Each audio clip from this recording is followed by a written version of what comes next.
4 लाख तो कम हुए भी।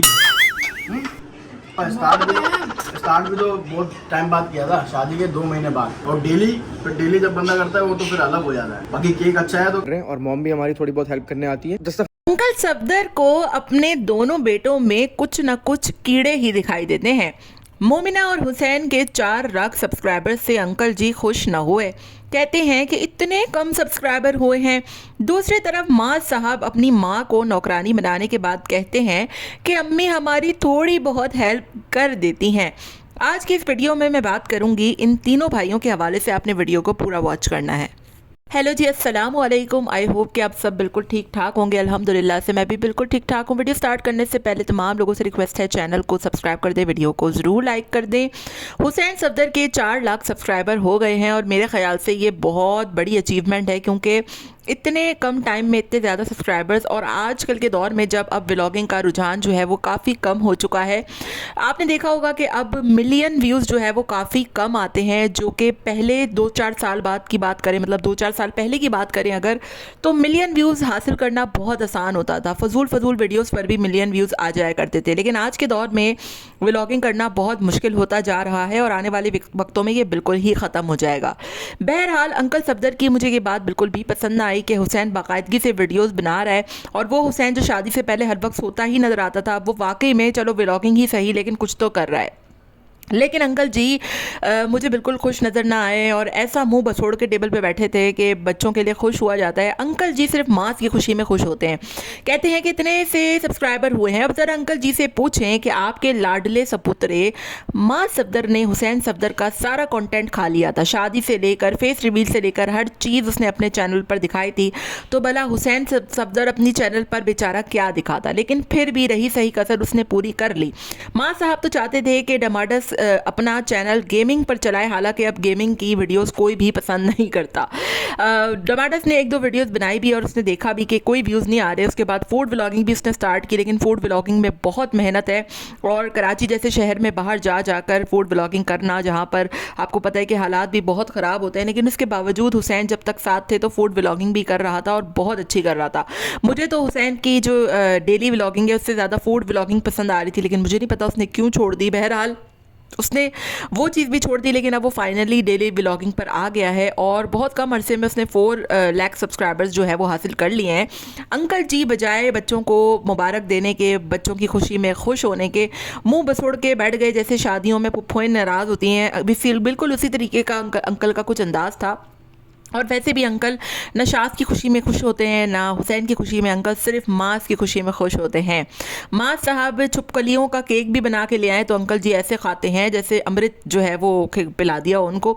और दूसरा जो है वो अंकल को अच्छे केक भी खिला दे तो अंकल के मुंह से तारीफ़ का कोई एक वर्ड नहीं निकलता। मुझे समझ में नहीं आती, लोग इतना ट्रोल भी करते हैं, कॉमेंट भी करते हैं, वीडियोज़ भी बनती है, लेकिन अंकल जी का जो मजाज है वो दिन ब दिन बिगड़ता ही चला जा रहा है। आपको याद होगा कि मोमिना और हुसैन जब उम्रा पर से आए थे और मोमिना खड़ी हुई थी तो अंकल ने मोमिना को सलाम का जवाब तक देना गवारा नहीं किया था। वो वीडियो भी सोशल मीडिया पर काफ़ी ज़्यादा सर्कुलेट हो रही है और लोग जो है वो यही कह रहे हैं कि अंकल छोटी बहू के साथ बिल्कुल ही बुरा रवैया रखते हैं। हुसैन की तबीयत भी काफ़ी ख़राब थी और अंकल जी को ये भी नहीं सूझा कि वो अपने बेटे की तबीयत या खैरियत दरियाफ्त कर लें। अंकल जी को बस मास के बच्चों की सबा की फ़िक्र लगी रहती है, अपने सगे बच्चों हता कि अब फरिया का भी उनको कोई ख्याल नहीं होता। और पित्ताबाजी तो पता नहीं पित्ताबाजी कहाँ गई है, ना सेलिब्रेशन में दिखती हैं ना मास के घर पे कोई इनका आता पता होता है। और सुनने में आया है कि पित्ताबाजी ने अपना यूट्यूब चैनल भी खोल लिया है, लेकिन पता नहीं किस नाम से। अगर आप लोगों को नेम पता हो तो मुझे कमेंट में ज़रूर बताएगा। बहरहाल बड़े ही संगदिल जो माँ बाप हैं, आंटी जी भी पता नहीं कहाँ चली गई हैं, बोल रही हैं शास के यहाँ गई हूँ। बेटा हुसैन बीमार है, उसकी कोई परवाह नहीं है और बेटे की जो है वो लोगों के कमेंट के बाद अब उनको परवाह हो गई है। दूसरी तरफ बात करते हैं माँ साहब की। माँ साहब ने भी बेहिस्सी की सारी हदें पार कर दी हैं। पहले तो कहते हैं कि छोटे बच्चे से व्लॉगिंग नहीं कराऊंगा, अब छोटे बच्चे से परफ्यूम के शूट करवा रहे हैं और कहते हैं कि एक्टिंग सही नहीं कर रहा। 3 साल का बच्चा क्या एक्टिंग करेगा, मुझे ये बताइए। मतलब उस बच्चे का आपने ज़िंदगी, फ्यूचर सब दाव पर लगा दिया है और अब रही सही कसर, अब आप उससे काम भी करवाना शुरू कर रहे हैं। मतलब उस बच्चे को आपने पत्नी क्या बना के रख दिया है बेचारे को। दूसरी तरफ आंटी जी इतने दिन से आपके घर पे खाना भी पका रही हैं, बच्चों को नहला भी रही हैं, मालिश भी कर रही हैं, हत्ता कि ग्रॉसरी शॉपिंग तक आंटी कर रही हैं, ठीक है। सबा मैडम शूट वालों के सामने बिना दुपट्टे के आ जाती हैं और वहाँ पर बैठकर जो है वो बच्चे को ड्रेसिंग पहना सकती हैं, टोपी पहना सकती हैं, मतलब पूरे घर में वो घूम रही फिर रही हैं धड़ल्ले से, लेकिन हंडिया का चमचा नहीं चला सकती। ये किसी ने कमेंट किया था तो मुझे बड़ी हंसी आई कि वाकई में सबा मैडम रील्स भी बना रही हैं, बाल कैसे लंबे हों, रंग कैसे गोरा हो, प्रेगनेंसी में ये, प्रेगनेंसी में वो, हर चीज़ हो रही है, काम नहीं कर सकती, काम आंटी जी कर रही हैं, ठीक है। एक बच्चे को संभालने के लिए घर पे तूफान मचा रखा है, घर सर पे उठा लिया इन दोनों मियाँ बीवी ने। माँ साहब ने बाहर चुराना छोड़ दिया है, पूरी रात वो संभालते हैं, दिन भर वो संभालती हैं, दो नौकरानियाँ हैं, अब्दुल्ला है, आंटी हैं, और उसके बावजूद कहते हैं कि अम्मी थोड़ी सी, मेरी अम्मी भी हेल्प करा देती हैं। तो ये थोड़ी हेल्प होती है? आंटी नाश्ता बना रही हैं, आंटी बच्चों को संभाल रही हैं, आंटी जो है वो ग्रोसरी ला रही हैं, आंटी जो है वो खाना पका रही हैं, आंटी रोटियां पका रही हैं, आंटी आप लोगों को देख रही हैं, दिन रात सुबह शाम वो बेचारी इतनी कमज़ोर हो चुकी हैं। और लोगों के कमेंट भी आ रहे हैं कि आप लोगों ने अम्मी को अम्मी नहीं बल्कि उन बेचारी को नौकरानी बना के रख दिया। लेकिन ज़रा माँ साहब को देखें कि बजाय आंटी का शुक्रिया अदा करने के कि अम्मी ना होती तो हम क्या करते, मतलब कैसे मैनेज करते और बहुत मुश्किल हो जाता हमारे लिए, बजाय उसके कहते हैं कि थोड़ी बहुत अम्मी हेल्प कराते, थोड़ी बहुत, इनके लिए ये थोड़ी बहुत हेल्प है। इनकी जो बेगम करती हैं वो बहुत कुछ है, यानी कि उसका सारा वक्त कामिल में चला जाता है, लेकिन अम्मा जो इनकी कर रही हैं वो थोड़ी बहुत है। मतलब मांस तो ऐसा लगता है कि बिल्कुल ही काट का उल्लू बन के रह गया है। और इसकी जो वीडियोज़ है ना आजकल इतनी टॉक्सिक हो रही हैं, टॉक्सिक इन अ सेंस कि आपको पता ही नहीं है कि आपकी वालदा आपके लिए कितना कुछ कर रही हैं।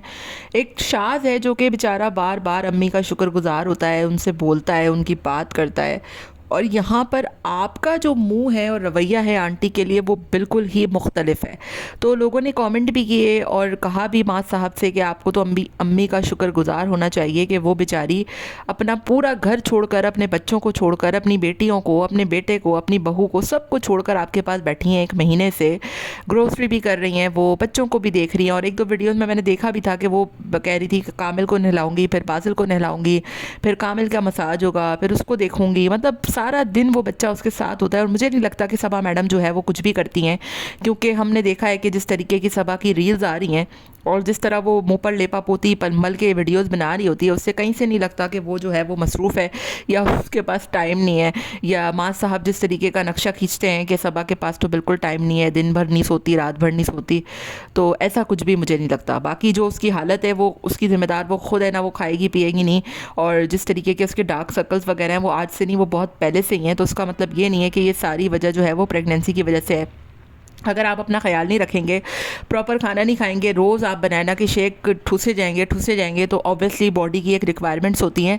और बिस्किट, चाय और बनाना शेक जो है वो कहीं से भी हेल्दी नहीं होते। मुझे बड़ी हंसी आई, कल माज साहब कह रहे हैं अपनी वीडियो में कि जो हम खाते हैं ना हेल्दी, वही बच्चे खाते हैं। रस मलाई एक हाथ में है और एक हाथ में जो है वो बनाना का शेक है। इंतहा के अनहेल्दी दोनों ही हैं और इनको यही नहीं पता कि बच्चे के लिए हेल्दी क्या होता है और क्या नहीं होता है। शुगरी सारी डाइट आप खिलाते रहते हैं उसको, दिन रात सुबह शाम आप लोगों के घर में, सर्दी हो, गर्मी हो, ख़ज़ा हो, बाहर हो, बनाना शेक बनता रहता है। उबले हुए अंडे गरम के साथ आप ठंडा खाते हैं और आप कहते हैं कि हम लोग बड़ा हेल्दी खाते हैं। ये कहीं से भी ये डाइट हेल्दी नहीं है। और फिर रसमलाई, इस तरीके की मीठी चीज़ें बच्चों के लिए वैसे ही जो है वो बहुत ज़्यादा अनहेल्दी होती हैं। तो कोशिश करें कि अपनी डाइट से ये शुगरी चीज़ें निकालें।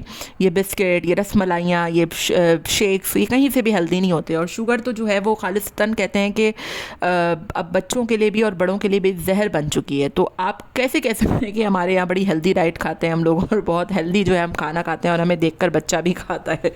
मुझे हंसी आ रही थी क्योंकि वो आंटी भी कह रही हैं कि हाँ हेल्दी है ना, हेल्दी, पता नहीं क्या हेल्दी है, मतलब हाथ में रसमलाई का टोकरा प्याला है और कह रही है हेल्दी है, ये हेल्दी है। रसमलाई कहीं से भी हेल्दी नहीं है, बिल्कुल अनहेल्दी चीज़ें हैं।